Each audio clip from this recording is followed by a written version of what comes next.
What? Have you or any of your family ever seen a spook, specter, or ghost? If the answer is yes, then don't wait another minute. Pick up your phone and call the professionals. Ghostbusters! You remember that special feeling when school started to get out and the days got long and the air started smelling like cut grass and possibility? And somewhere in all of that, there was a movie adventure waiting on you. And not just any movie, a summer movie. The kind that felt like the season itself was put on screen for you to watch. Well, today we're going to take a look at the movies that defined the summer when we were kids. So pop that tape in. I got you. Let's go do this.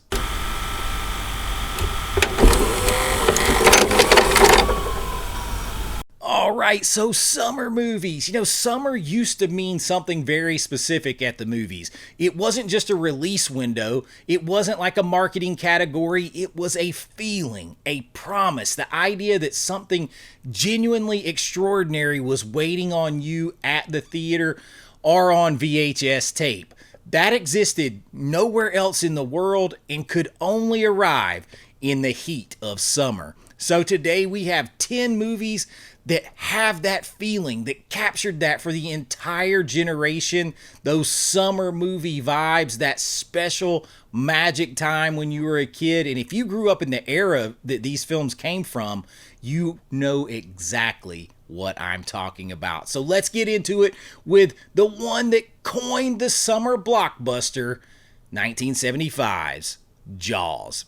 It starts here because everything starts here with summer movies. Spielberg, 1975, a mechanical shark that barely worked, and a film that invented the summer blockbuster as we know it, literally coined the phrase pretty much. Before Jaws, there was no such thing as a summer movie. Films opened year-round, studios didn't think about seasons, and then Jaws opened on June 20th, 1975 and changed everything. Lines around the block, Blockbuster, afraid to go into the water, the Jaws effect. A film that had the entire country talking about the same thing at the same time, and that only happens a handful of times in a generation.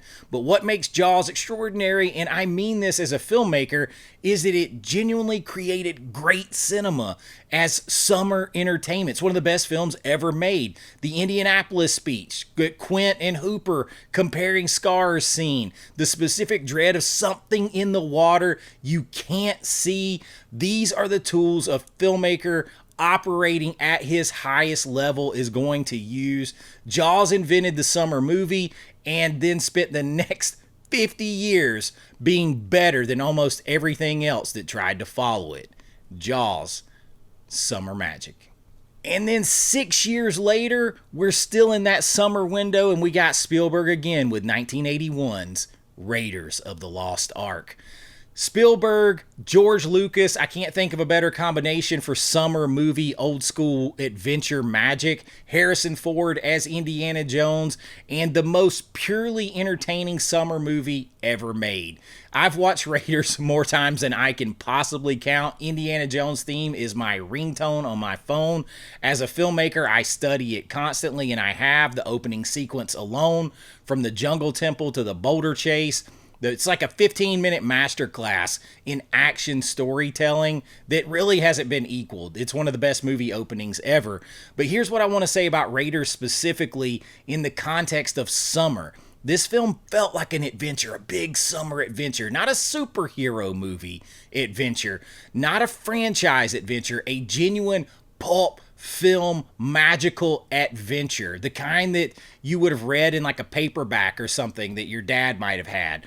Indiana Jones got hurt, he bled, he lost, he improvised, he wasn't invincible. And that specific type of vulnerability, that feeling that a hero could actually fail, fall, die trying, is what made every victory feel earned and every summer rewatch feel like the first time magic. Raiders of the Lost Ark, a perfect summer movie, full stop, no question. And then, hey, you might as well go Spielberg not once, not twice, but how about 3 times with 1982's E.T. I know it's Spielberg 3 times, but this is what he does. He's all about the magic and vibes of filmmaking, and he captures that childhood wonder. That's what he does, and it was captured in the masterpiece that is E.T. A 10-year-old boy finds an alien hiding in his backyard. We know the story, and the film follows that, and somehow, simultaneously, it's a science fiction movie adventure with the most, like, maybe emotionally devastating finale to it ever. And I want to be specific about what E.T. does that modern summer films never attempt. It trusts children completely. And Spielberg was a big kid himself, so that makes sense. Elliot is not some cute sidekick. He's the protagonist with a full emotional life, grief over his father leaving, the specific loneliness. He's like the middle kid, so he's desperate to connect and not be overlooked. And the movie truly understands him, and so does the audience because of it. E.T. meets those needs for him, and then the film takes that connection and builds a genuine friendship and then puts it in danger, and what follows gets super emotional, and it's some of the best sequencing in summer movie cinema history. If you were a kid in 1982 and you saw E.T., that film went somewhere inside you, riding the bikes across the moon that never truly left. That's what summer movies are capable of. And now we shift gears to a personal favorite of mine. It's 1983's National Lampoon's Vacation. And you've got Chevy Chase, Beverly D'Angelo, John Hughes writing, Harold Ramis directing. What more do you want? The Griswold family loading up the family truckster and driving across country to not Disney World, but Wally World, the greatest amusement park in America, with every possible thing going wrong along the way. This film understood something about summer movies that modern comedies have completely forgotten, and that's the summer family vacation was its own specific shared American, truly American experience. The packed car, the motel rooms, the arguments over the map and how to get there because there was no GPS, the desperate promise that it would all be worth it when you got there, the parents, usually the dad, trying to hold it together and like, this is going to be the greatest thing ever, just trust me. I still feel that today, now very differently as a father than I felt it as a kid. Every family had this version of a trip, and National Lampoon's Vacation captured that in comedy chaos with all the love underneath of a dad just trying to give his family the best memories and vacation ever. Chevy Chase in this film is absolute peak, deadpan, escalating, whatever he needs, the warmth underneath, and then it was still racy, R-rated, nudity, he's flirting, it's all there. Everything is there to give this the perfect summer vibes. It is a summer film institution. I'll hear no argument about it. National Lampoon's Vacation had to be here. Well, I'll tell you something. This is no longer a vacation. It's a quest. It's a quest for fun. I'm gonna have fun, and you're gonna have fun. We're all gonna have so much f***ing fun we'll need plastic surgery to remove our goddamn smiles. And then, as you might have guessed by looking at my shirt, we're jumping to 1984 and Ghostbusters, which is just pure summer joy. Bill Murray, Dan Aykroyd, Harold Ramis, Ernie Hudson, Ivan Reitman directing. Ghostbusters is one of those films that they're still making them today. They had to go back to the old cast to make it successful. It somehow exists, though, in multiple genres simultaneously because we didn't used to worry about putting things in a box. We just wanted a good time and an adventure. And it's never confused about what it is, despite being all those things. It's a comedy, it's a horror, it's a science fiction film, it's got adventure to it, it's got a little bit of romance to it, it's a New York City love letter in a lot of ways. It's all those things exactly at the same time without any of them competing. And that's a hard needle to thread right there. But it doesn't work without the cast. And Bill Murray and Dan Aykroyd and the whole cast delivering this in a deadpan kind of way, the refusal to acknowledge the absurdity of the situation they're in, particularly with Bill Murray's character, is one of the great comedic performances in cinema history. And then the Ghostbusters theme, I Ain't Afraid No Ghosts, who you gonna call, sitting there in a theater in the summer 1984 and hearing that for the first time, you know exactly what I mean. Ghostbusters is one of those summer movies that felt like everything was working perfectly. You're still trying to recapture that magic, funny, scary, spectacular, satisfying, with characters you genuinely loved and wanted to spend time with. Who you gonna call, baby? Ghostbusters. And then in 1985, there was the one movie that defined it for all of us Gen Xers and even early millennials. Every kid that grew up in this era wanted to be in the Goonies. This was the movie that you wanted to be in. Richard Donner directing, Steven Spielberg producing, Chris Columbus writing, and you got a group of kids who are from the Goondocks, and they're going on one last big, magical, crazy summer adventure to try to save their homes from being bulldozed to put up a golf course. The Goonies works, again, because it trusts kids, and it gives them that genuine adventure that a lot of kids made up in their mind to create, to have something to do over the summer and use their imagination. The only difference is this time, it is absolutely real with real stakes. These aren't cute children doing cute things.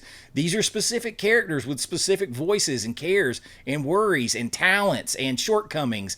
And you've got Mikey's desperate optimism in this, Data's gadgets, Chunky's honesty, Mouth's motor mouth running. And the chemistry between all of them feels completely real because it was.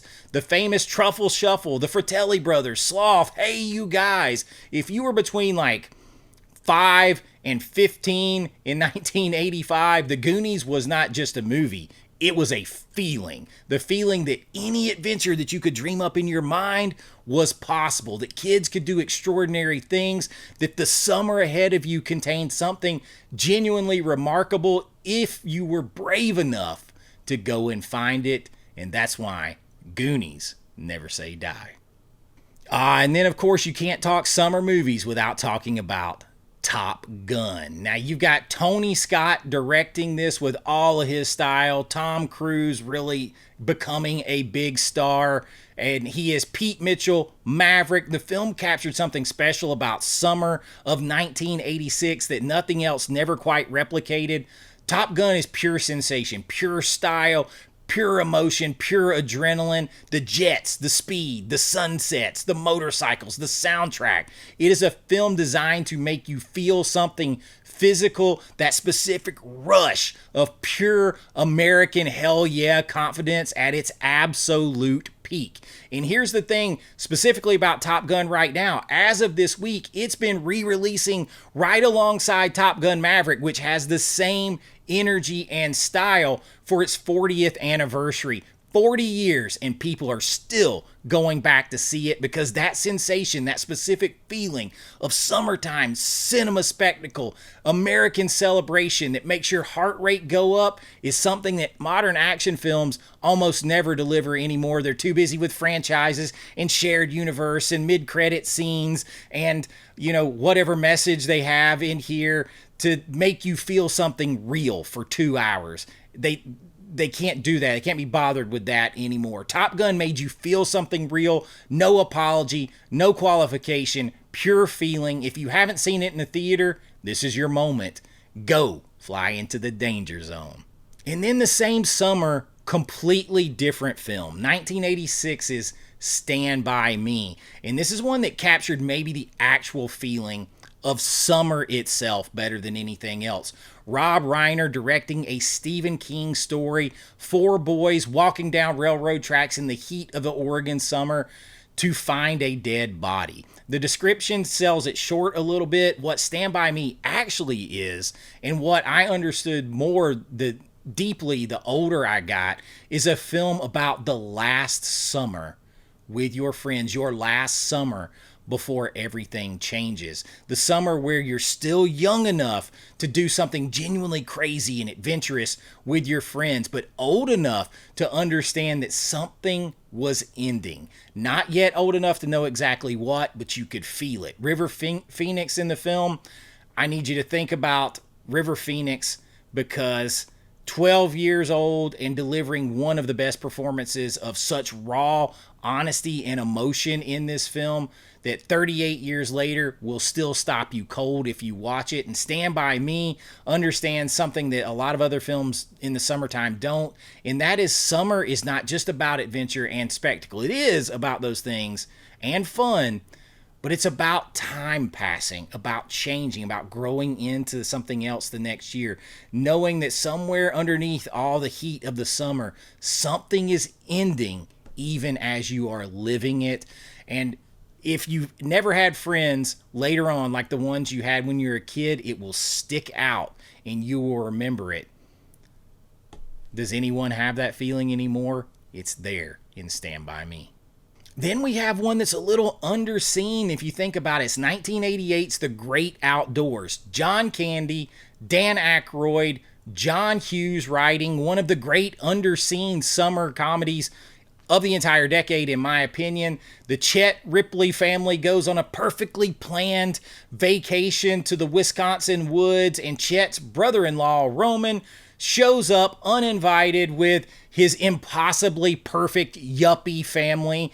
And here's what I love about The Great Outdoors specifically. It's a film about a gap between what summer is supposed to be and what it actually is. Chet wants simplicity, nature, family time. Roman turns everything into a competition, showy, fancy. The tension between the two is like different versions and visions of what a vacation should be. The genuine and the performative separated by two different guys, and it's genuinely funny and genuinely true.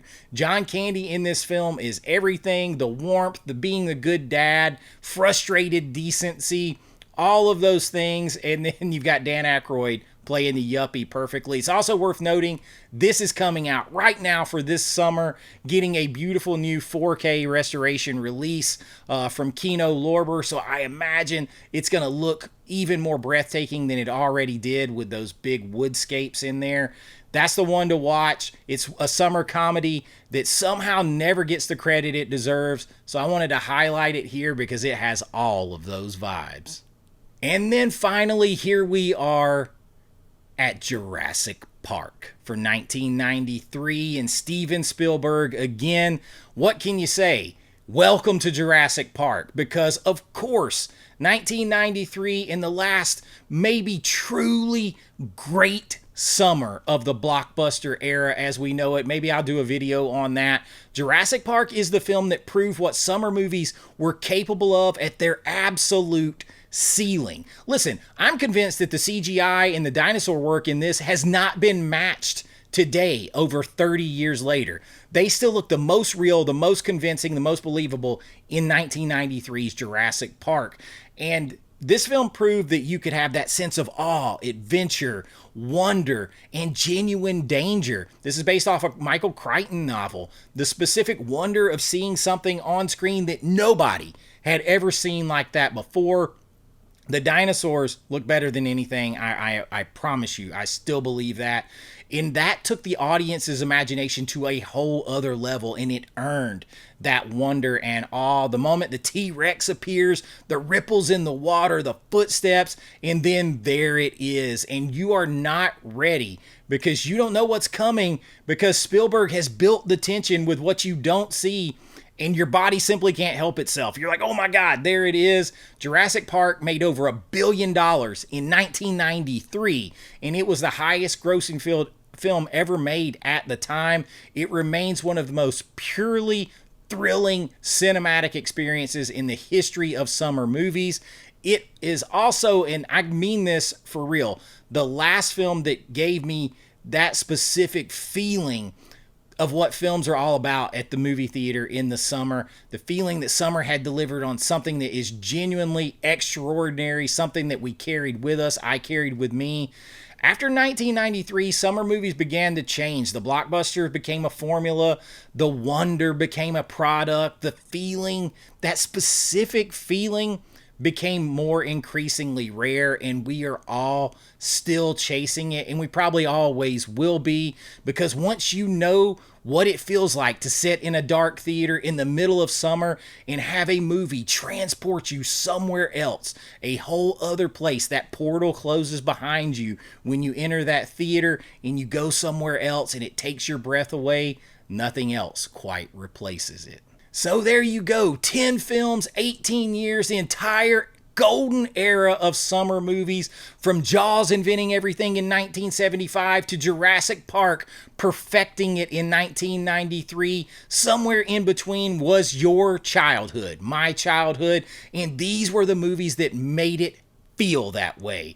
So drop your movie, your favorite summer movie, in the comments. The one that hit you first, the one that you still love the most today, the one that earns most of your summer rewatches. Listen, I could talk more. There's summer horror movies, Friday the 13th, every summer. Multiple rewatches for me, great summer films. So many of these, it's just the tip of the iceberg, but these may be the most iconic and legendary. So if you enjoyed this, subscribe, hit the bell, and you'll see all the videos next time. I really do appreciate it. If you'd like to support what we're doing here a little more, my Patreon link is always in the description. You'll get your name on every video, in lights, behind the scenes looks at my filmmaking, members only videos, and so much more. If you're ever interested in my hats or shirts, stuff that I'm wearing for your summer wardrobe, my fourth wall link is down in the description. All my original designs are there. A lot of people ask me. I love doing that. I'm an artist and it's so much fun. And I just love being wrapped up in all this. It brings those summer vibes back to me, and I get to be a kid again and share it with you. But until next time, be kind, rewind like always. This is Chase with AV Pop Culture, and I'll see you real soon. Bye-bye.